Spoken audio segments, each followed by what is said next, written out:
ഒരിക്കൽ ഒരു യുവ ചിത്രകാരൻ തന്റെ പെയിന്റിംഗ് തിരക്കേറിയ ഒരു ജംഗ്ഷനിൽ സ്ഥാപിച്ചു. എന്നിട്ട് ഒരു കുറിപ്പ് ആ ചിത്രത്തോടൊപ്പം എഴുതി വെച്ചു. ഈ പെയിന്റിംഗിൽ എന്തെങ്കിലും തെറ്റ് കണ്ടെത്തിയാൽ അവിടെ ഒരു അടയാളമിടുക. വൈകുന്നേരം പെയിന്റിംഗ് പരിശോധിക്കാനെത്തിയ ചിത്രകാരന്റെ ഹൃദയം പക്ഷെ തകർന്നുപോയി. 100 കണക്കിന് അടയാളങ്ങളാണ് കാഴ്ചക്കാർ ആ ചിത്രത്തിൽ വരച്ചിട്ട് പോയത്. തെറ്റ് കണ്ടാൽ അടയാളപ്പെടുത്താനല്ലേ പറഞ്ഞത്? എല്ലാവരും തെറ്റ് കണ്ടുപിടിച്ചു, കുറവ് കണ്ടുപിടിച്ചു. എന്നിട്ട് അത് അവിടെ വരച്ചും കുത്തിയും അടയാളപ്പെടുത്തിപ്പോയി. തന്റെ കഴിവിലുള്ള വിശ്വാസം ചോർന്നുപോയ ആ യുവ ചിത്രകാരൻ അന്നത്തോടെ പെയിന്റിംഗ് തന്നെ നിർത്തി. മാസങ്ങൾ കഴിഞ്ഞും ആ സംഭവം ഉണ്ടാക്കിയ വിഷാദത്തിൽ നിന്ന് അവന് പുറത്തു കടക്കാൻ കഴിഞ്ഞില്ല. ഇത് കണ്ട് വിഷമം തോന്നിയ അയാളുടെ അമ്മ അവനോട് ഒരു പുതിയൊരു ആശയം പങ്കുവച്ചു.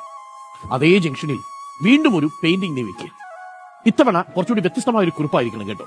ചിത്രകാരൻ സമ്മതിച്ചു. അവൻ വേഗത്തിൽ മികച്ചൊരു പെയിന്റിംഗ് പൂർത്തിയാക്കി. രാവിലെ തന്നെ അതേ ജംഗ്ഷനിൽ പെയിന്റിംഗ് കൊണ്ടുവച്ചു.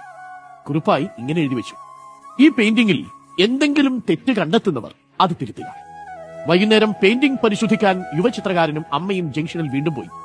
രണ്ടുപേരും അത്ഭുതപ്പെട്ടു. പെയിന്റിംഗ് രാവിലെ സ്ഥാപിച്ച അതുപോലെ തന്നെയുണ്ട്. ആരും ഒരു തിരുത്തും അടയാളപ്പെടുത്തിയിട്ടില്ല. ആരും അത് മെച്ചപ്പെടുത്താൻ ശ്രമിച്ചിട്ടുമില്ല. മകന്റെ സന്തോഷം കണ്ട് അമ്മ പറഞ്ഞു: മകനെ, ലോകത്തിനൊരു നിയമമുണ്ട്. വിമർശിക്കുക, കളിയാക്കുക, ഇതെല്ലാം വളരെ എളുപ്പമുള്ള കാര്യമാണ്. അതേതു മനുഷ്യനും വേഗത്തിൽ സാധിക്കും. നിന്റെ തെറ്റും കുറവും കണ്ടെത്താൻ ആർക്കാ പറ്റാത്തത്? എന്നാൽ വളരെ കുറച്ച് ആളുകൾക്ക് മാത്രമേ ക്രിയാത്മകമായ പിന്തുണ നൽകാനാണ്.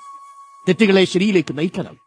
സ്വയം മെച്ചപ്പെടുത്താൻ കഴിവോ അറിവോ ഇല്ലാത്തവർ മറ്റുള്ളവരുടെ തെറ്റുകൾ കണ്ടെത്താനും അവരെ അപമാനിക്കാനും മാത്രം ശ്രമിച്ചുകൊണ്ടേയിരിക്കും. അത്തരക്കാരുടെ അഭിപ്രായങ്ങളെ ഒരിക്കലും നിങ്ങൾ മുഖവിലേക്ക് എടുക്കരുത്. നമ്മുടെ തെറ്റുകൾ ഉയർത്തിക്കാട്ടുന്ന ശബ്ദങ്ങളെയല്ല, മികവിനായി പരിശ്രമിക്കാൻ നമ്മളെ പ്രചോദിപ്പിക്കുന്ന മനുഷ്യരെ മാത്രം പരിഗണിക്കുക. നിങ്ങളുടെ കൂടെ കൂട്ടുക. നിങ്ങളുടെ കൂട്ടുകാരിലും ചിലരുണ്ടാവും. നിങ്ങളുടെ തൊഴിലിടങ്ങളിൽ, നിങ്ങളുടെ സൗഹൃദ വലയങ്ങളിൽ, നിങ്ങളുടെ പ്രണയബന്ധങ്ങളിൽ എന്ത് ചെയ്താലും കുറ്റം മാത്രം പറയുന്ന കുറച്ച് മനുഷ്യർ. അവരെ അങ്ങോട്ട് മാറ്റി നിർത്തുക. പക്ഷേ നിങ്ങളിൽ കുറ്റമുണ്ടെങ്കിലും ആ കുറ്റം കുറ്റമായി നിങ്ങളുടെ മുന്നിൽ പറയാതെ, ഇന്നത് ചെയ്താൽ കുറച്ചുകൂടി നന്നായിരിക്കും, നമുക്ക് ഇങ്ങനെയൊക്കെ ചെയ്താലോ എന്നു പറഞ്ഞ് നിങ്ങളെ പ്രതിഭയുടെ തീരെ തടയിക്കാൻ ശ്രമിക്കുന്ന മനുഷ്യരുമുണ്ട്.